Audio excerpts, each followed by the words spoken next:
exchange nabonye hagati yawe na Minister Olivier byari ibiki? What happened? Interested kumenya uko nayo ukurikiranye nkagerageza kureba ikibazo kirimo nkakibura. So now I want you to mbere yo kumbaza banza unsobanurire menye ibyabaye niki. Murakoze nyakubahwa Perezida wa Repubulika. Ikibazo cyabaye ko ntazi igifaransa neza ku rwego nyakubahwa Minisitiri yumvaga nkwiye kuba nkiziho. Ngerageza gushyira ijambo rye mu Kinyarwanda kugira ngo Abanyarwanda bumve. Aje kunsubiza ko ntabikoze neza. Hari ku cyumweru yakosoraga Ikinyarwanda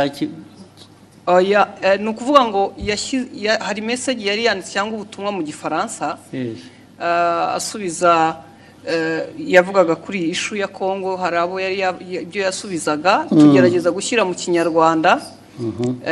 Ngira ngo ntitwabivuga neza nk'uko Igifaransa kibivuga tugenekereje. Ariko se kuvuga neza hari icyo mwanyuranyijeho se cyo yavugaga?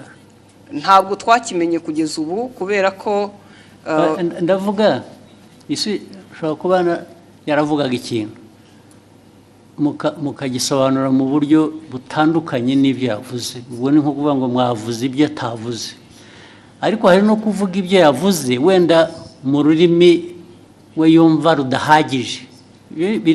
Biratandukanye. Yego. Icyo cya kabiri nge nta kibazo mbonamo kuba wavuga ibyo navuze n'ubu ngubu nimuva nugenda ugasobanura ibintu navuze cyangwa nashubije mu nzira iyo nabishyiragamo, ariko wenda ururimi rukagobwaho akantu gato, ntabwo nge nabibonamo ikibazo. Ariko ugiye ugahindura ibyo navuze Yesu ukavuga ko navuze no, ubwo biba byahinduye isura. Aho niho nagira ikibazo. Niko byagenze or what happened? Ntabwo twigeze duhindura icyo yavuze, nuko tutakivuze mu Gifaransa ngira ngo cyanyacyo, kuko na message utabisobanuye mu Kinyarwanda ngo gihwanye n'Igifaransa cyiza yavuze. Noneho ushaka intambara z'ubusa kweri. Hanyuma aza gusubiza, ndabyibuka hari ku cyumweru, ngira ngo hari nuko nari njyenyine iyo mba ndi kumwe n'undi yarangiriye inama itari igisubizo natanze. Kuko naje mvuga nti ntiwigeze utubwira ikosa twakoze ngo turikosore, kuko we yagaragazaga ko dukwiye gusubira kwiga Igifaransa. Kandi koko sinkizi, ariko abo dukorana bamwe baba bagerageje.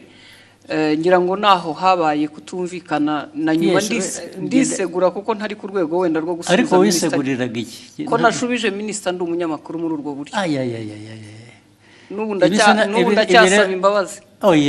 Bishoboka. Ahubwo azagusaba imbabazi ariwe.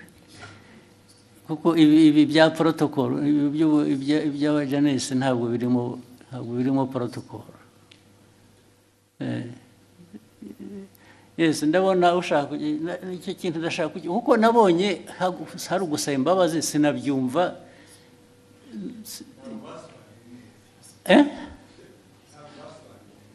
Kudasobanura neza ariko nabyo bifite ikindi bivuze bibiri. Neza ni ukuvuga ko ibyavugwaga mu Gifaransa sibyo byavugwaga mu Kinyarwanda. Biratandukanye. Si ukuvuga ko Ikinyarwanda cyari kibi. Oya. Ntabwo cyasobanuraga icyo Igifaransa cyavugaga. Byanyuranye bite? It was not opposite. Sinibuka neza ariko icyo gihe twarabibonye twese tuti niba mutazi Igifaransa nta mpamvu yo gukomeza kuvuga mu Kinyarwanda mwihimbira. Ariko ubwo namwe mwagiye mu rurimi gusa ntimwareba content. Nge ndashaka kumbwira content.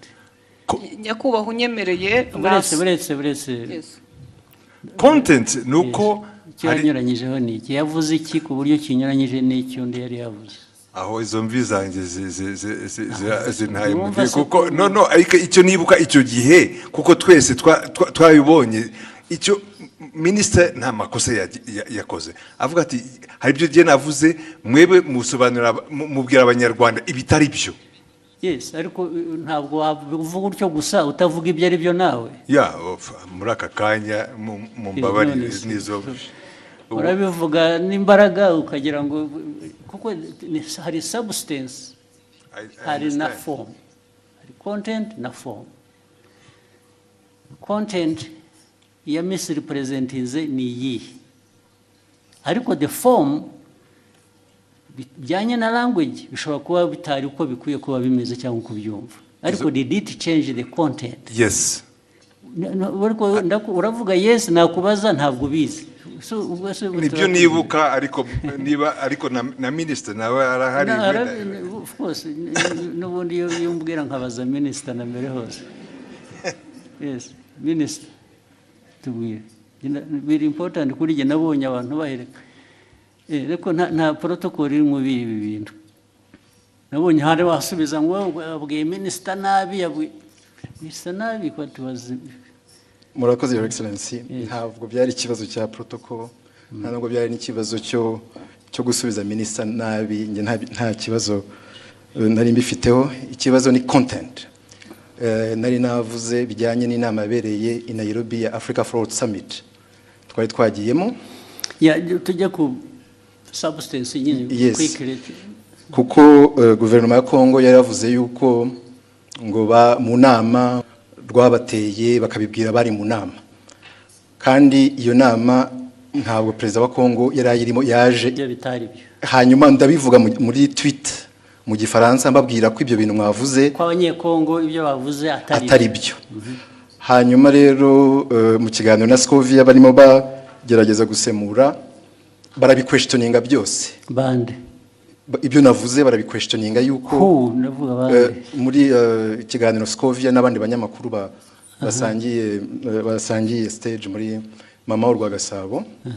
Hanyuma baranavuga yuko bavuga yuko ibyo navuze ahubwo bagiye kubibaza umuhanzi witwa Sherry Silver wari watumiwe ngo aze muri party yagombaga kuba after the meeting ya Africa Fraud Summit. Ku buryo navuze yuko bitanakwiye yuko ariko ibyo bavuze bitajyanye n'ibyo bavuze ni ibiki? Nibyo ngibyo byuko Kongo yanenze u Rwanda mu nama, kandi Kongo perezida wayo ataranahari. Ibyo nibyo navuze, bo baranabiquestioninga. Banabiquestioninze cyangwa babiripotinze ku buryo butari bwo. Babiquestioninze ibyo navuze. Bavuga ko ahubwo baza no kubaza umuhanzi. Babiquestioninze bavuga ko ibyo wavuze bitari byo, nicyo cyangwa ko bitari byo, ko bitumvikana, ko ahubwo baza kubaza uwo muhanzi ko ari wewe uza kubisobanura. Ikitarumvikanaga ngo nikize. Nibyo nanjye nibaza, kuko ibyo navugaga byari clear, kuko Kongo yavugaga ko ngo batunenze ko mu nama ya Africa Fraud Summit, kandi Kongo itari nahari. Baraje ariko ibyo ni Kongo yabivuze. Ibyo ni Kongo yabivuze, ngewe ndabinenga muri tweet mu gifaransa. Ahubwo bo barananenga bavuga ko bidasobanutse ibyo ndimo mvuga. Bitasobanutse meaning what? Ko ibyo mvuga nenga Kongo ko bitari clear, kandi ari nge wari uhari muri iyo nama. Ibyo navuze byari bisobanutse, kandi ari ikintu kimisinga aho ngaho ntumva neza. Bakwandika bavuga ngo ibyo bavuze si byo, bavuze ibyo bo kuri bo bakuvugiye ibyo wavuze se bitari byo. Oya, barabiquestioningaga yuko ibyo mvuga bitumvikana. Best ku bintu ntanumva, kubera ko it was clear ibyo navugaga byuko Kongo ntabwo yari mu nama, ntishobora kuvuga. Babiquestioninza bavuga se ngo Olivier arabeshya, ntabwo biri ari byavuze, cyangwa yavuze bashatse kuvuga ibyo wavuze ariko babivuga mu buryo butari bwo, batanga indi content or bavuga ko ibyo mvuga bitumvikana. Ko ngiye ibyo mvuga nka Minister wa Foreign Affairs wari muri iyo nama, ko ibyo mvuga bitumvikana, ko ahubwo bagiye kubaza umuhanzi utari no muri iyo nama. Umuhanzi bamubarizaga iki? Kubera ko yari yatumiwe muri party yabaye nyuma y'iyo nama. Hari party yabaye, hari umuhanzi wari watumiwe ngo abafashe gutegura iyo party, ngo nibo baza kubaza mu bintu byavugiwe mu nama y'abakuru b'ibihugu narindimo. Aho ngaho niho hari ikibazo. Ariko ikindi kibazo muhitamo kubishyira ku rubuga muterana amagambo. Nuko hari hashize n'iminsi mubwira ibyo batagiye basemura neza, mwandikira akamubwira ko babikora, nyuma bakongera bagasubira bakabidistortinga. ibyo byaje kuba noneho bitari interpretation, ibyo bavuze gusa ko ibyo yavuze atari byo, ko atari byo, ko babiquestioninga. It is very intriguing. What is it? Nyakubahwa, murakoze kongera kumpa umwanya. Abandi mwari kumwe icyo gihe ni bande mbese? Ni abanyamakuru dukorana, ntabwo bari hano. Twari mu kiganiro dusangira amagambo magufi turebe turangize. Icyabaye, leta ya Kongo yavugaga ko bari bahari nk'uko nyakubahwa minisitiri yari yabavuguruje, nawe akavuga ko batari bahari. Noneho mu kiganiro, kuko abari talk show atari kuvuga ngo turasoma amakuru kwa kundi twihuta. Ni ikiganiro mwakora? Ni ikiganiro, noneho tubiteramo urwenya, turavuga tuti se ko tutariyo nk'abanyamakuru, Kongo ikavuga ko ihari, u Rwanda minisitiri akavuga ko adahari, turaza kubaza uwo muhanzi twabonye we yaranahara tubwira ngo yarashinzwe protocole kuko yagaragaye yifotoza muri iyo nama na perezida w'Ubufaransa ari nawe. Mwibaza ngo noneho icyabaye niki? Twibaza ngo niki, tubavuga tuti turaza kubaza uwo niwe utari ku ruhande rwa Kongo ntabe na minisitiri ashobora kutubwira ko yamubonye cyangwa atamubonye. Tubivuga dutyo turagenda. Nyakubahwa Perezida wa Repubulika ngira ngo ikibazo cyaje kuba ubwo nyakubahwa minisitiri yazaga kuri Twitter akoresha imvugo igira iti Madame Scovia Mutesi, ikiganiro cyanyu kiratera urujijo mu Banyarwanda. Inyandiko yanjye yanditse mu rurimi rwumvikana. Ubutaha muzashaka umunyamakuru uvuga neza Igifaransa asemura inyandiko nk'iyi uko bikwiye mbere y'uko muyiganiraho. Nibiba ngombwa muzabaze. Ariko urumva mwese mugira ngo mufite muzambaze, sorry. Uretse mufite ikibazo. Olivier ko avuga, ko minisitiri avuga, ni nk'aho bavuze ngo ibyo yavuze asubiza ko abanyekongo batari bahari. Mwavuze ko ni nk'aho muvuga ngo abanyekongo bo baravuga ngo bari bahari, wowe uravuga ngo ntibari bahari. Nibyo byateye urujijo. Yego. Okay? Ntabwo byaba ikibazo cy'Igifaransa rero cyangwa Ikinyarwanda. Kuko niba uvuga ngo mu iyi nama ntabwo bari abantu bari bahari. Okay? Then wowe ukavuga ngo minisitiri ibyo avuga ntabwo ari byo, bariya baravuga ngo bari bahari, minisitiri aravuga ngo ntibari bahari. Icyo kikaba ari cyo kiba ikiganiro, ntabwo ari ikibazo cya interpretation. Ni ikibazo cyo kuvuga ngo abantu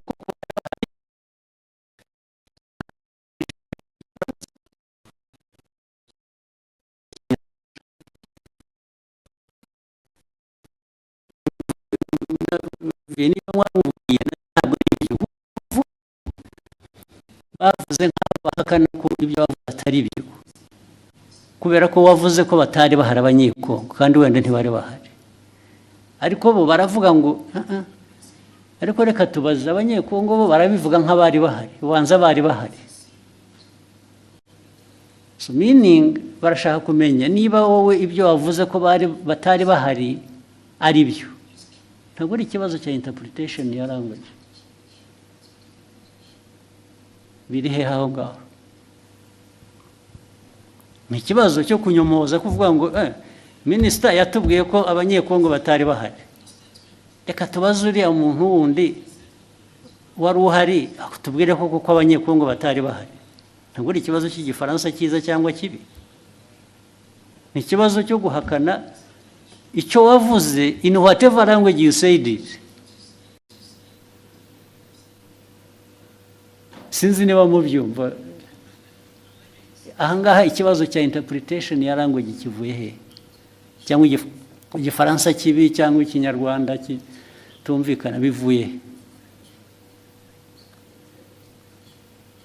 What is at issue here is to prove that either abanyekongo ibyo babivuze koko bari bahari, cyangwa se babivuze babeshya ntibari bahari. ariko we Olivier yavuze ko abanyekongo batari bahari. So icyo ni ikibazo cya the substance of the argument, it's not the language. So mwagihinduye ikibazo cya language gute? ntabwo twagihinduye ikibazo cya language. Ndavuga we na minister niwe mbwira. Ntabwo ari ikibazo cya language ngo uzajya ubwira abanyarwanda kuko niyo waza kuba yabyumvise igifaransa neza. Still yajya kuvuga ngo Olivier yatubwiye ko abanyekongo bari bahari kandi batari bahari. Yatubwiye ko batari bahari kandi bari bahari kuko abanyekongo baravuga ngo bari bahari. Is that an issue of language? Ibyo mukabitereranaho amagambo mu media gute? Yes.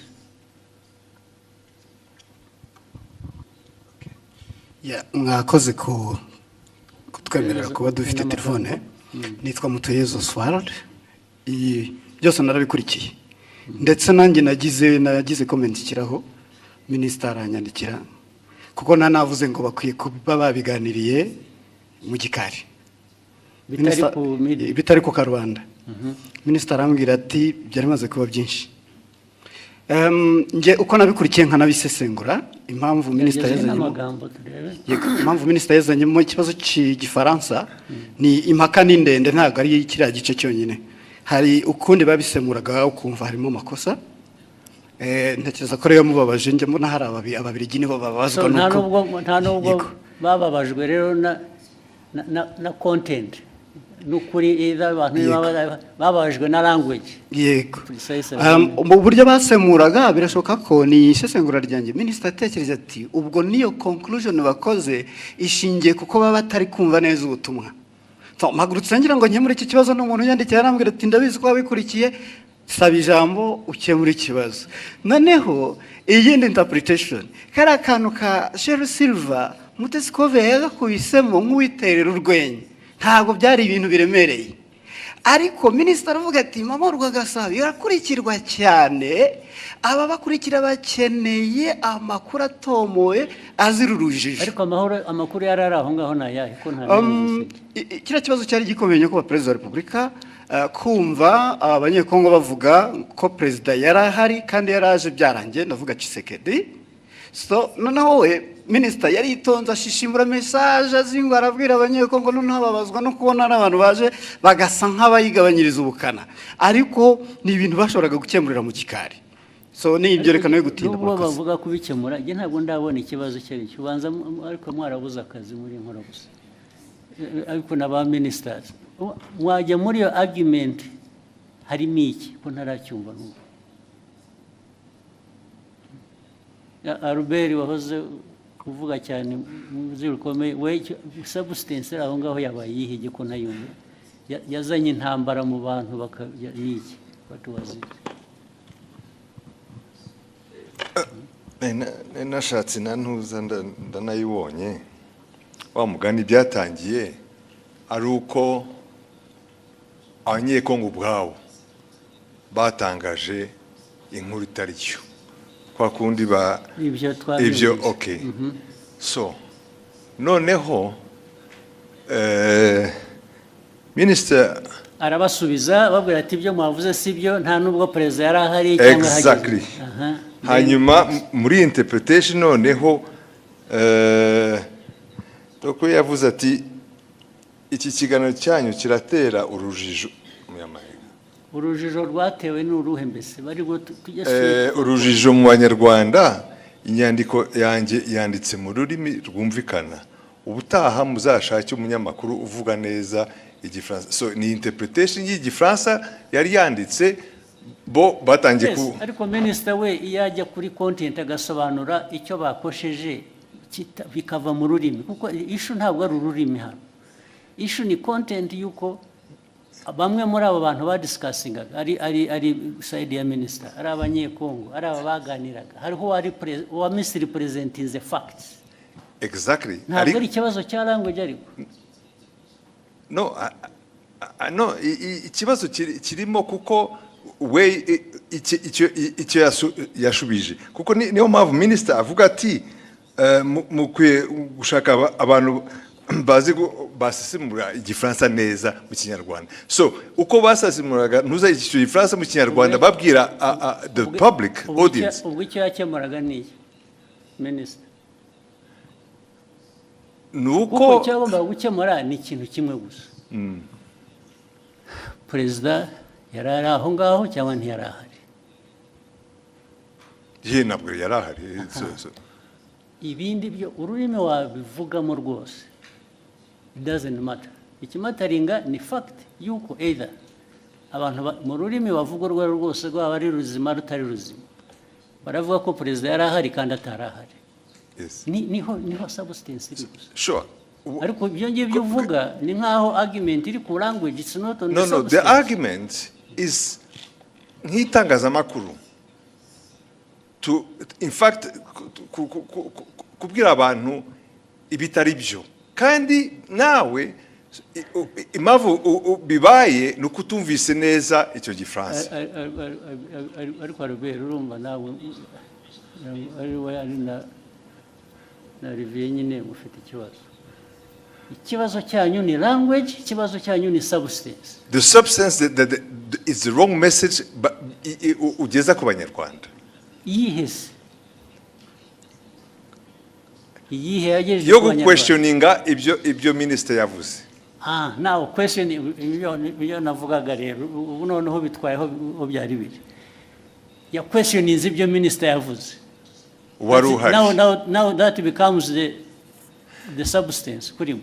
No, it's not exactly. Mr. President, Excellency, the problem is where ajango abanyarwanda bumve the substance uko yari imeze. Hanyuma mu itangazamakuru mbere ko utangaza muri audience ukwiye kumenya ko ibyo ugiye kubabwira ari byo. So wasobanukiye nabi ukabwira the audience the wrong message. Yababwiye. In fact, they were questioning even ibya minister. Why not? Okay. Why can't the minister's statement be questioned? No, okay, why not? Fine, let's take it. You question the minister. Fine. So, nibyo byabaye. Yanagira ngo ahubwo mu journalist wowe noneho warukwiye kubona you should be asking what I am asking. Naho ibyuko a journalist agomba go conforming ku byo minister yavuze, it's not right. Okay, in fact, tuvuge nkanjye wabikurikiye icyo gihe kubera ko narinzi inkuru uko yari iteye. For me also I was saying kabisa mugenzi wanjye mu itangazamakuru ari haratangaza inkuru itariyo. That is my personal ariko yatangaje iki ko ya questionings gutangaza no questioninga no kubaza uvuga ko ushaka kumenya ukuri, it's not ntabwo ari gutangaza. In fact ni nkaho yemezaga ko wenda ibyo abanyekongo bavugaga byari byo. Ariko kandi yashoboraga kubikura bericisha make. haraho ya byanditse muri iyo language, haraho ya questionings byaba mu cyongereza mu gifaransa cyangwa mu kinyarwanda. Je uko ni minister avuze ibintu wari uhari nk'umunyamakuru nagendera kuri ibyo ngibyo. Kuki munyamakuru wari wese abishatse atavuga ati ngiye ko biri ariko byabaye kubera ko undi yavuze ko atari byabaye, yaba ari uwo munyekongo cyangwa undi. So ishu ni yihe none? Ubwo we Olivier wumvaga ikibazo ari iki? Mwagiye mu mpaka ziki ko noneho bigenda biba even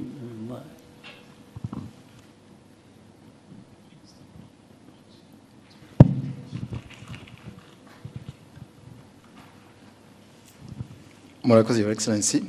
Byatangiye kuri ishu yo gusemura mu kinyarwanda kuko bari mu kiganiro nk'abanyamakuru bane uko bagendaga basoma iyo tweet mu gifaransa bagerageza kuyisemura ariko bayisemuye banyuranya n'iki specifically ndashaka ko tuba specific bikava mu bintu bya rusange gusa barabisemuye batanga wrong impression y'ugute n'iki batanze badistortinze muri nk'urugero nabaha kuri ibyo bya Kongo kuba yari hari cyangwa itari hari ku buryo hari ngira ngo Scovia yagezana navuga ngo ariko ngo wenda bashobora kuba bari bahari ariko perezida atarahari perezida wa Kongo ariko Kongo yari hagarariwe kandi njye navuze yuko the chair was empty kandi byari byo chair ya DRC nta muntu numwe wari uriho nta n'abantu bari bariho fine kubera ko wavuze akavuga atyo icyo wajyaga kumusubiza ni ukumubwira ngo no actually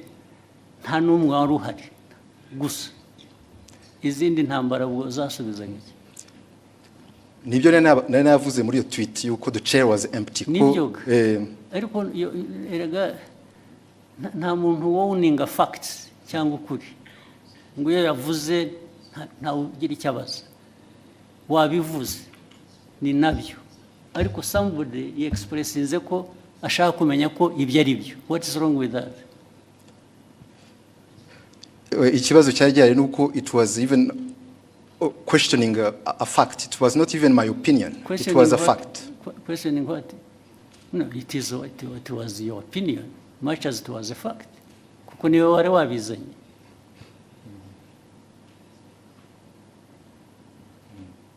Your opinion can be a fact, much as it may not be a fact.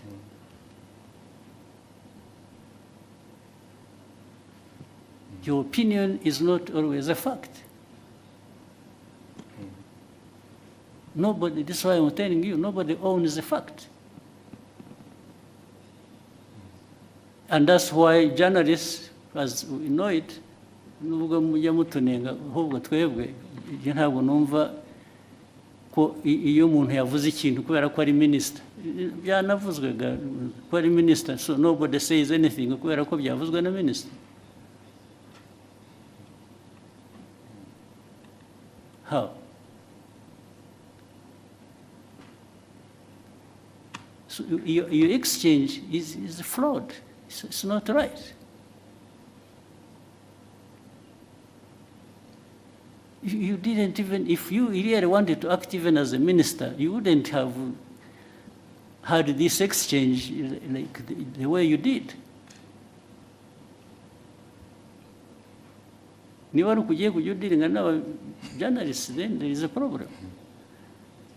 So byabanje kuba ko ari interpretation ya French ni Kinyarwanda kuko ni nabyo wanditse ni nkaho babubwiraga ko bakwiye kuba bazi Igifaransa kizima kitari icyo so byavuye no kuri substance byagiye muri ibyo ngibyo birimo iki nka minister cyo bibonamo ni iki none. It was just to ensure yuko abanyarwanda bahabwa the right information kubyerekeye ibyabaye gusa. The right information iva mu bibazo bibazwa. If they are asking you and you can substantiate what you are saying, abanyarwanda they are benefiting. Another time actually they may question you and find what you said was not right. Still abanyarwanda will benefit.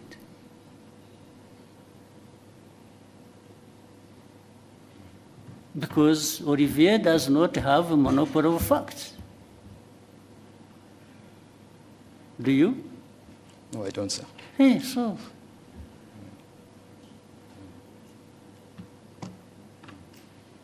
Why would you behave in exchange as if you own the facts? Na Albert gusapotingaga bimura namubaza ko bati nabyibagiwe ati ntabwo numva mbizi ubwo se what is the argument?